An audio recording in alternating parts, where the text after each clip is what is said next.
dry yung ano. Yung patapos na. Patapos na.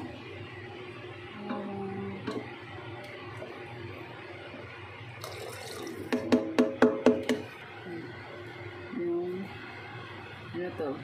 Sesame seeds. Sesame seeds.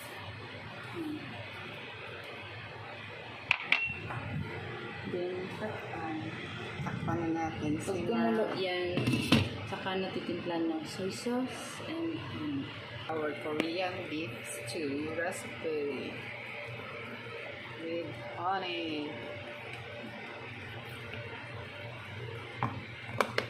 Ganyan natin yan para okay na.